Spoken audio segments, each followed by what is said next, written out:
Chettinad cook புக்கில் இப்போ நம்ம பார்க்க போகிற ரெசிபி சுவையான கேரட் சாதம். சுவை மட்டும் இல்லை, கலரும் அட்டகாசமாக இருக்கும், டேஸ்ட்டும் நல்லாயிருக்கும். ஒரு 2 நிமிஷத்தில் இந்த சாதம் பண்ணிடலாம், குழந்தைங்களும் விரும்பி சாப்பிடுவாங்க. இதுக்கு தேவையான பொருள் என்னன்னு பார்த்துடலாம். இதுக்கு அதிகமான பொருள் எதுவும் தேவையில்லைங்க. கேரட் ஒன்று பெருசாக எடுத்து துருவி வச்சுருக்கேன். ஒரு 150 கிராம் இருக்கும் அந்த கேரட்டு, துருவி வச்சுருக்கேன். ஒரு வெங்காயம், பெரிய வெங்காயம் கட் பண்ணி வச்சுருக்கேன். வரமிளகா, வெந்தயம் வறுத்துட்டு பொடி பண்ணி வச்சுருக்கேன். அது ஒரு 1.5 டீஸ்பூன் வர மாதிரி ஒரு 3 மிளகா பொடி பண்ணி வச்சுருக்கேன். கருவேப்பிலை, எலுமிச்சம்பழம் பாதி எலுமிச்சம்பழம், 2 கப் சாதம், 2 பேருக்கு ஆகிற மாதிரி 2 கப் சாதம் வடித்து வச்சுருக்கேன்.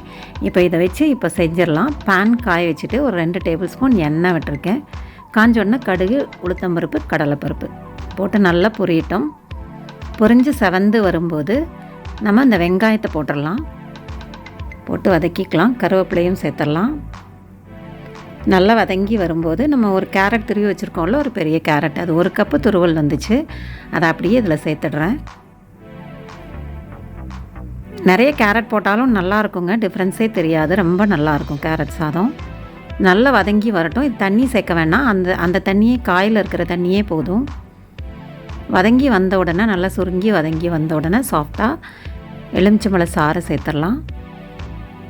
சேர்த்துட்டு இந்த வரமிளகா, வெந்தயம் பவுடர் பண்ணி வச்சுருக்கோம்ல, கொஞ்சம் குருணையாக தான் பவுடர் பண்ணியிருக்கேன், ஃப்ளேக்ஸ் மாதிரி, அதையும் சேர்த்துடலாம்.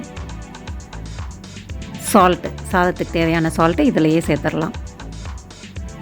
சேர்த்துட்டு நல்லா கலந்து விட்டுடலாம்.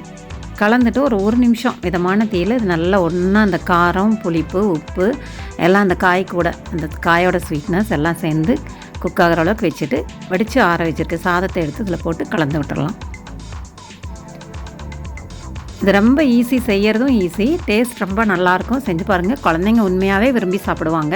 பொரியலாக பண்ணி சாப்பிட்ற கேரட்டை விட இதோட கேரட் அளவு ஜாஸ்தி சாப்பிட்ற மாதிரி இருக்கும். ரெடி ஆயிடுச்சு. இப்போ நம்ம சுவையை ரசிக்கலாம் வாங்க. சப்ஸ்கிரைப் பண்ணிக்கோங்க. செஞ்சு பார்த்துட்டு எனக்கு ஃபீட்பேக் கொடுங்க. தேங்க்ஸ் ஃபார் வாட்சிங்.